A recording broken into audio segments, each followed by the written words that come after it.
Ada banyak cerita yang ingin aku sampaikan. Gimana kabar kamu? Gimana kabar hidup kamu? Kamu sehat? Ya, saya harap kamu sehat selalu dalam keadaan baik, terdengar baik, dan memang sebenarnya juga baik. Ngomongin kabar, ada sesuatu yang ingin aku omongin sama kamu. Soal counterfactual thinking. Kamu tahu nggak? Mau tahu?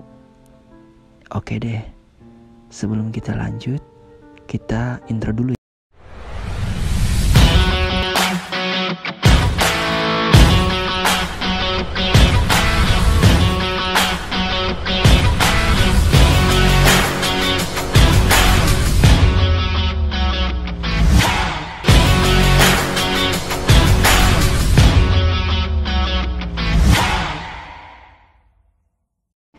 Hai, aku mau ngomong sesuatu nih.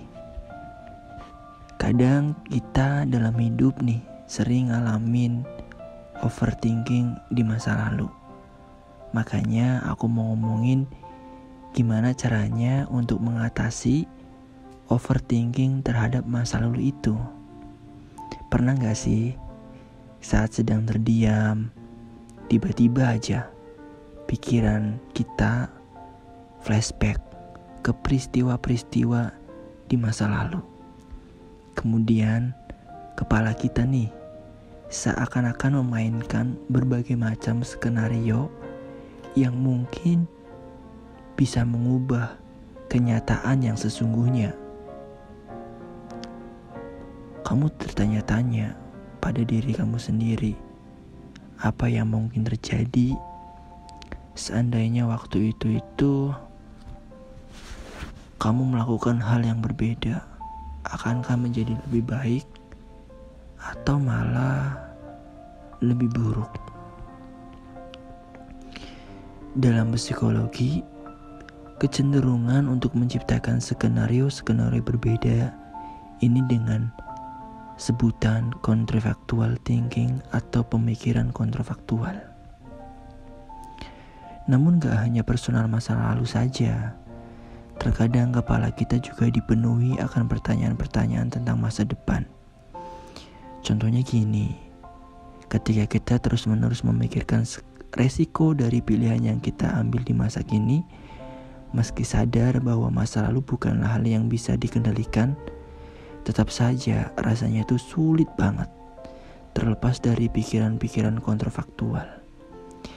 Karena sebenarnya pikiran kayak gini memang normal dialami banyak orang, bahkan seringkali muncul secara otomatis dan tanpa sadar saat seseorang mengalami peristiwa negatif.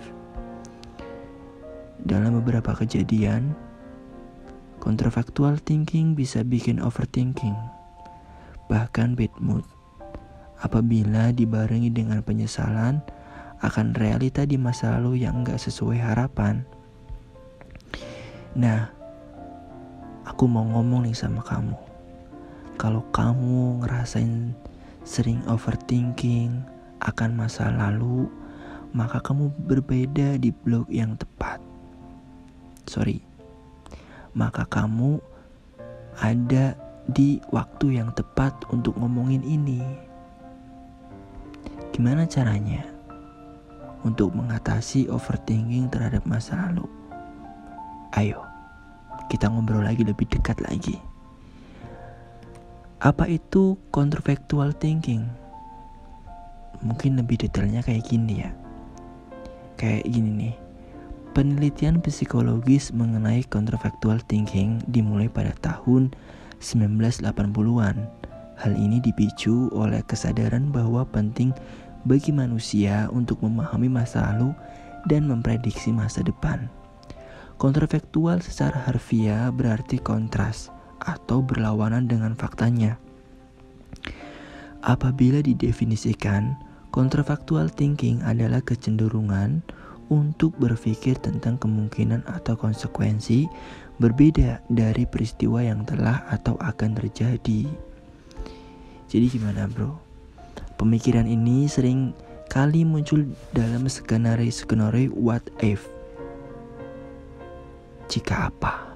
Contohnya ketika kamu membayangkan apa ya yang mungkin bakal terjadi saat ini seandainya waktu itu aku melakukan hal yang berbeda.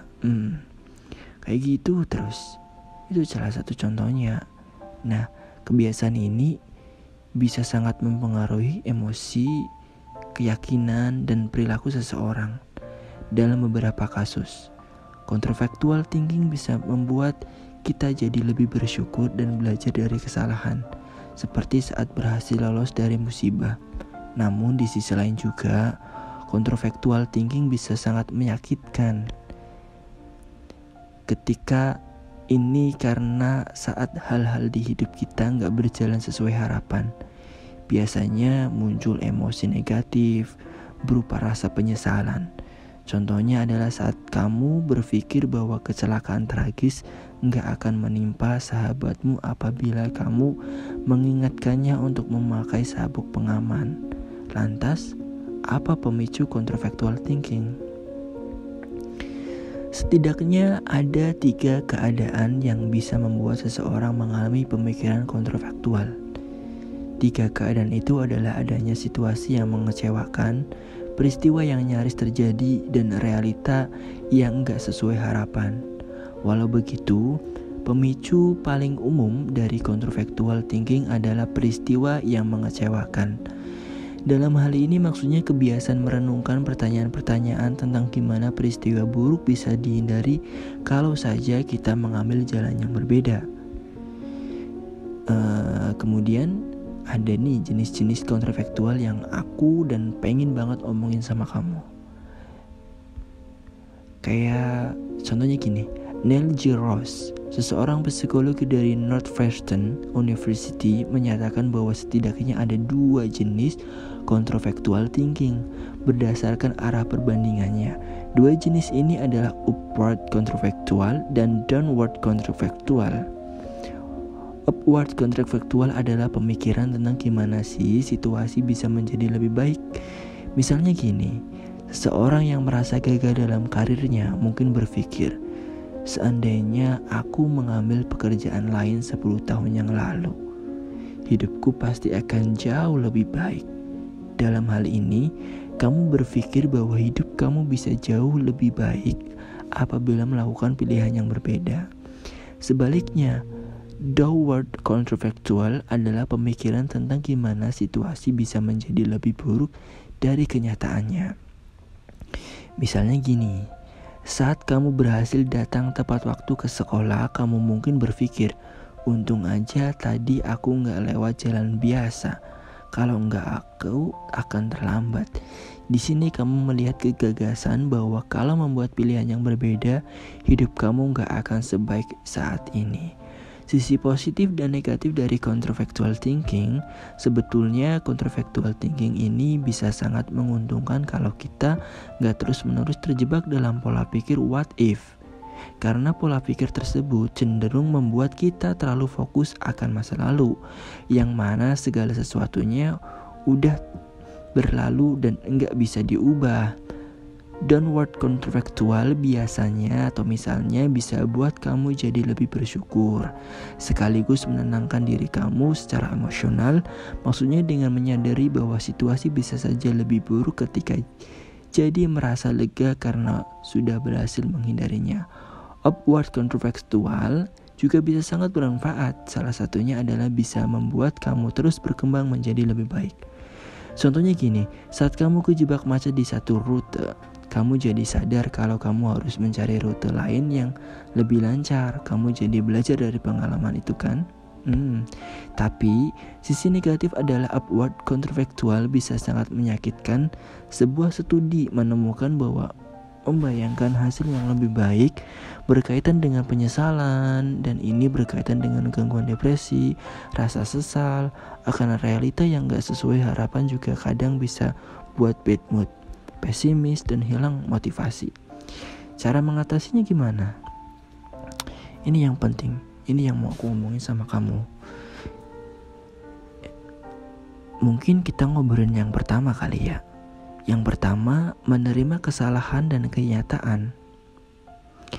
Mengatasi overthinking karena masa lalu bisa kamu mulai dengan menerima bahwa kamu adalah manusia yang gak sempurna dan gak luput dari kesalahan. Mulailah belajar untuk memaafkan diri sendiri. Kamu gak bisa terus-menerus tenggelam dalam penyelesaian, karena waktu akan terus berjalan.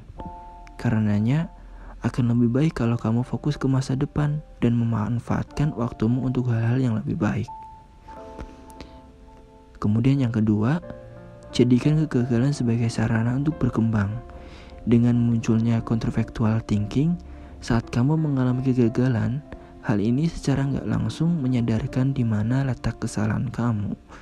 Maka dari itu, jadikan kegagalan ini sebagai sarana untuk berkembang dan menjadi kepribadi yang lebih baik. Setidaknya 1% dari hari sebelumnya, 2% dari hari sebelumnya, dan seterusnya.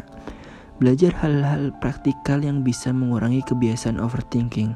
Sebenarnya gak ada salahnya kalau kita memikirkan suatu hal, tapi jangan sampai berlebihan hingga membuat kamu cemas dan overthinking, karena kebiasaan ini juga kurang baik untuk kesehatan.